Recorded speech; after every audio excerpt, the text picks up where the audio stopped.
Em uma conversa que Goethe teve certa vez com Caroline Schlegel, perguntou Caroline: por que se diz, o eterno feminino nos atrai para o alto? Isso é incomum. Eu sabia que a senhora iria me perguntar isso, Caroline, respondeu Goethe.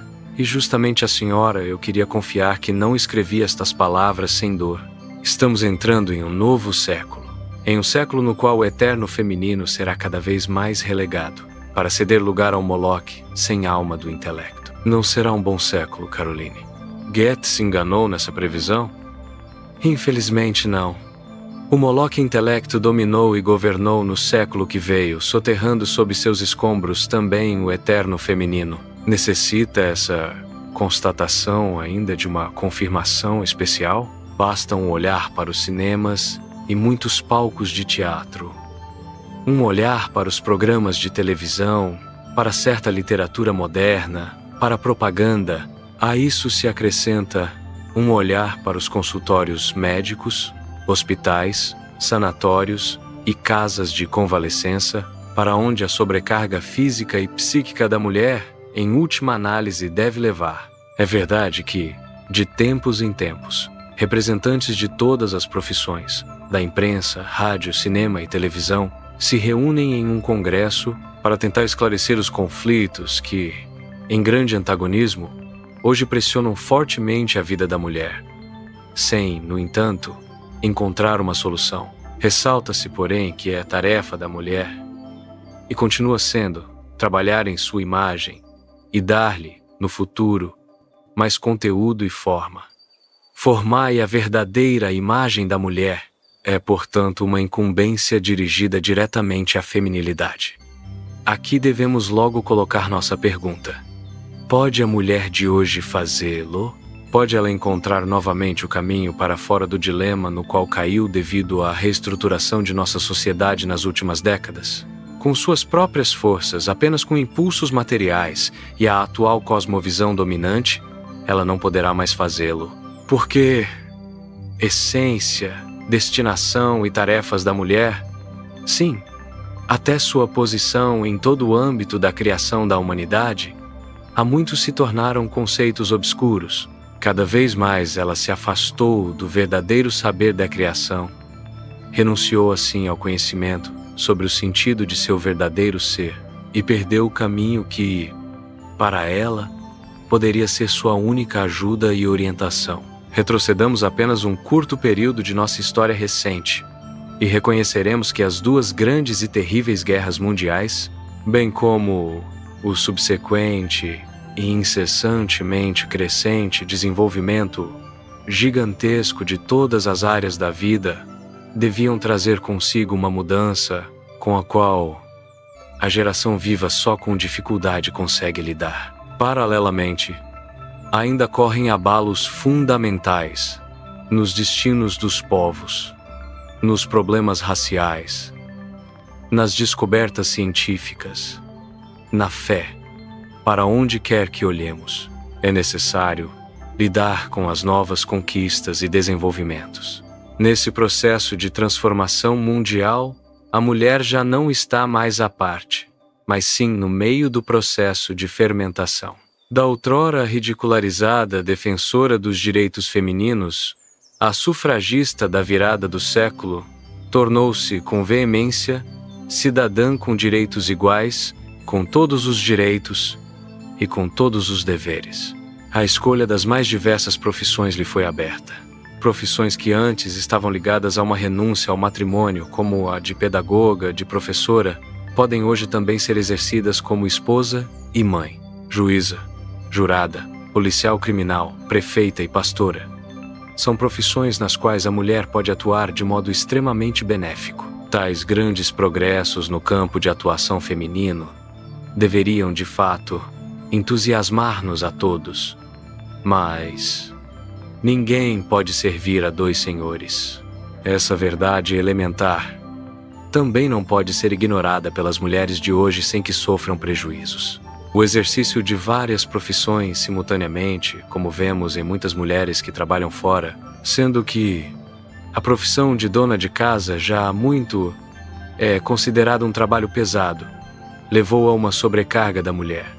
que fatalmente deve trazer consequências funestas. Contudo, nosso sistema social desmoronaria caso se lhe retirasse a colaboração da mulher. Nosso próprio consumo, enormemente aumentado, de bens de toda espécie deve afinal ser produzido, o que originou um gigantesco setor de ocupações. Nossa atual situação econômica exige a colaboração da mulher, impondo-lhe assim o duplo papel no lar e na economia. Mas isso não precisa ser necessariamente assim. Depende apenas de um claro reconhecimento das possibilidades dadas e de sua consideração. Para isso, vamos agora dividir o contingente das mulheres que trabalham em 3 grupos. Primeiro, ocupa o primeiro lugar a mulher solteira, a solteirona ou a viúva sem filhos. Ela precisou encontrar sua subsistência na vida econômica. Só em consequência das perdas da Segunda Guerra Mundial, cerca de 2 milhão de mulheres tiveram de permanecer solteiras, como informou o Departamento Federal de Estatística em Wiesbaden. Somam-se ainda as viúvas com e sem filhos da Primeira e da Segunda Guerra, de cujos antigos parceiros de matrimônio só resta uma cruz em algum dos inúmeros cemitérios de guerra de ambos os conflitos. Essas mulheres constituem um contingente que merece um grande beneficiamento, pois sua renúncia ao parceiro de vida foi forçada pelas guerras. A segunda categoria é formada pela moça em formação profissional, a jovem em crescimento. Sua atuação na vida profissional terá duração muito mais longa do que antes, já que para a maioria dos pais não é possível proporcionar às filhas, além da formação profissional, também o enxoval correspondente. Mas uma formação profissional sólida e bem fundamentada é o melhor dote para toda a vida. A jovem, então, adquirirá por si mesma seu enxoval, mesmo que permaneça solteira, pois a solteirona de hoje também conquista seu próprio lar. Também não há nada a objetar se um casal jovem recém-casado adquirir junto o mobiliário da casa e a mulher continuar trabalhando até a chegada dos filhos.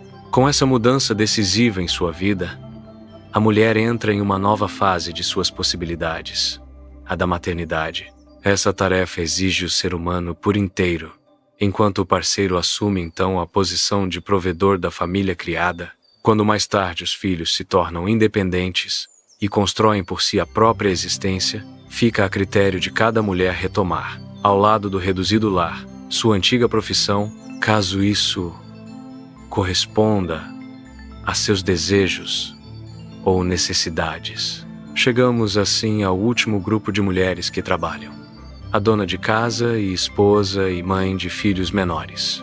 A essa categoria não se pode mostrar suficientemente seu erro de posição, pois são elas que gemem sob a dupla carga, há de trabalhar em casa e na profissão, e, no fim, acabam sucumbindo. Como essas mães violam a ordem natural, o vasto arco de deveres domésticos, o nascimento, os cuidados e a educação dos filhos, a dedicação compreensiva numa harmonia com o parceiro e pai da família, excluem o exercício de uma outra profissão. Não se trata apenas dos esforços visíveis exigidos de uma mãe, mas também daquelas que se situam no âmbito espiritual anímico e de que marido e filhos necessitam urgentemente da direção da mulher.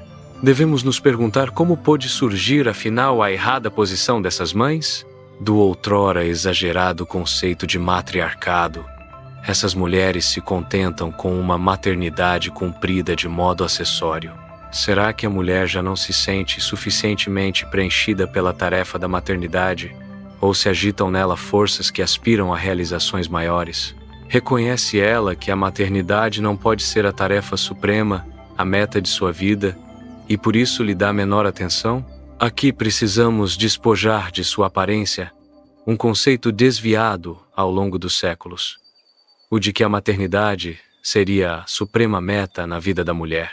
Do reino animal sabemos que toda fêmea realiza as mesmas funções quando chega o tempo de criar a prole. Se, porém, o ser humano tem algo em comum com o animal, como aqui, por exemplo, a maternidade, esse fato nunca pode ser designado como o supremo na vida da mulher. Sem diminuir o elevado sentido de uma maternidade responsável, essa tarefa, no entanto, está direcionada apenas para a existência terrena. Como mãe, a mulher apenas cumpre um outro dever terreno, assumindo grande responsabilidade perante a alma encarnada, cuja forma corpórea terrena ela carregou e alimentou, para então educar o ser humano em crescimento como um membro útil da comunidade. Sua tarefa, de poder atuar em um ser vivo em vez de em matéria morta, é, por isso, extremamente responsável e de grande significado, e não admite ser cumprida de modo obsoleto ou descartável, mas exige o primeiro lugar. Contudo, a suprema meta da mulher reside igualmente na esfera espiritual, assim como a suprema meta do homem, ou seja, de qualquer ser humano. O que eleva o ser humano acima do animal, o que lhe permite alcançar o mais alto grau de desenvolvimento de todas as criaturas, é o dom que o Criador lhe concedeu da centelha espiritual, de seu núcleo espiritual, que o torna verdadeiramente ser humano. Sua suprema meta não pode, portanto, residir na esfera terrena, mas deve, conforme sua origem, estar no espiritual. Após esse esclarecimento, fica evidente que o terceiro grupo de mulheres que trabalham, isto é, a dona de casa e esposa e mãe de filhos menores, deve retirar-se da vida profissional, caso se queira eliminar a sobrecarga da mulher que tem sido tão criticada. Já os grupos da mulher solteira, bem como o da moça e da jovem em crescimento, não podem mais ser afastados da vida profissional.